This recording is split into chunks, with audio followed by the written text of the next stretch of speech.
الحمد لله وكفى وسلام على عباده الذين اصطفى أما بعد فأعوذ بالله من الشيطان الرجيم بسم الله الرحمن الرحيم وقال رسول الله صلى الله عليه وسلم عن عمران بن حسين رضي الله تعالى عنهما قال جاء رجل إلى النبي صلى الله عليه وسلم فقال السلام عليكم فرد عليه السلام ثم جلس فقال النبي صلى الله عليه وسلم 10 ثم جاء آخر فقال السلام عليكم ورحمة الله فرد عليه فجلس فقال 20 ثم جاء آخر فقال السلام عليكم ورحمة الله وبركاته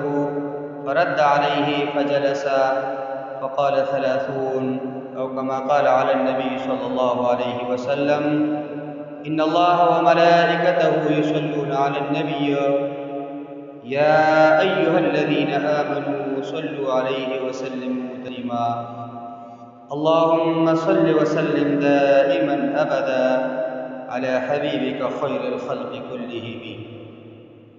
میرے پیارے بھائی اور بہنوں، السلام علیکم ورحمۃ اللہ وبرکاتہ۔ ہماری آج کے موضوع ہے سلام کی اہمیت۔ سلام کی اہمیت اور فضیلت بہت زیادہ ہے۔ قرآن اور حدیث میں سورہ نساء میں اللہ تبارک و تعالیٰ کا ارشاد ہے وَإِذَا حُيِّيتُم بِتَحِيَّةٍ فَحَيُّوا بِأَحْسَنَ مِنْهَا أَوْ رُدُّوهَا إِنَّ اللَّهَ كَانَ عَلَى كُلِّ شَيْءٍ حَسِيبًا۔ اور جب تمہیں سلامتی کی کوئی دعا دی جائے تو تم اس سے اچھی سلامتی کی دعا دو، یا جواب میں وہی کہہ دو بے شک اللہ ہمیشہ سے ہر چیز کا پورا حساب کرنے والا ہے۔ اس کی تفسیر میں مفسرین نے لکھا ہے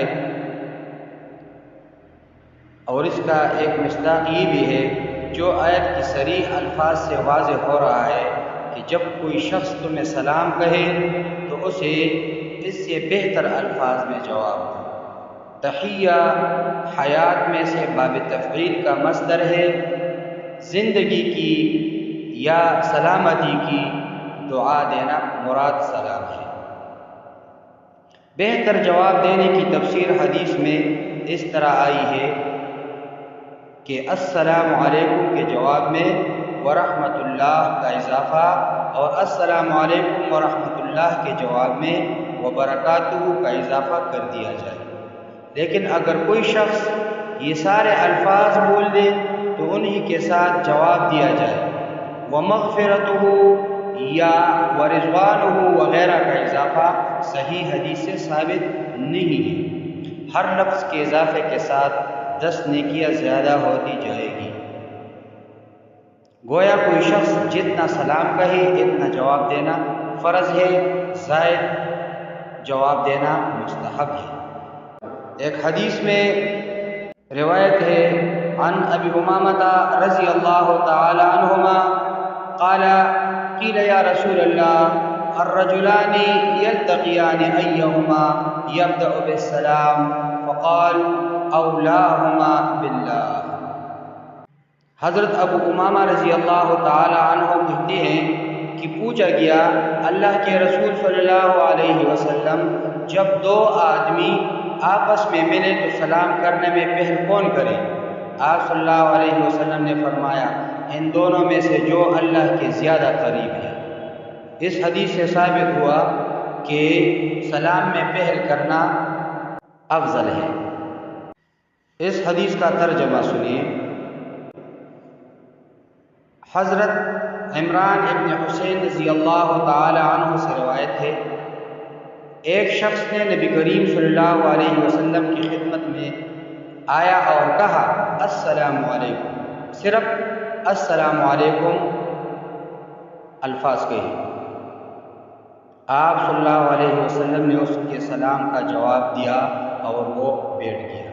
تو نبی کریم صلی اللہ علیہ وسلم نے فرمایا 10، یعنی 10 نیکیاں اس کو ملی۔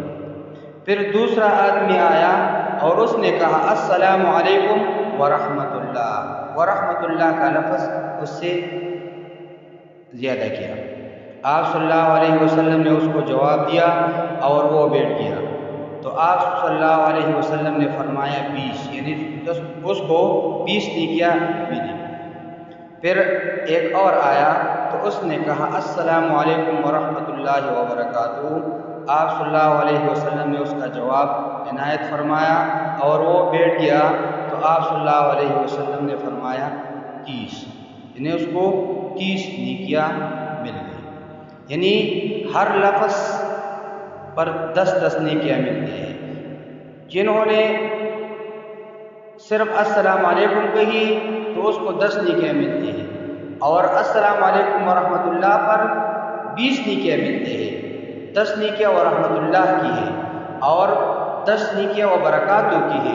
السلام علیکم ورحمۃ اللہ وبرکاتہ اس کو 30 نیکیاں ملی۔ تو اس سے صاف ظاہر ہوا کہ سلام میں پہل کرنا اور سلام پورا کرنا یہ افضل ہے اور اہم ہے۔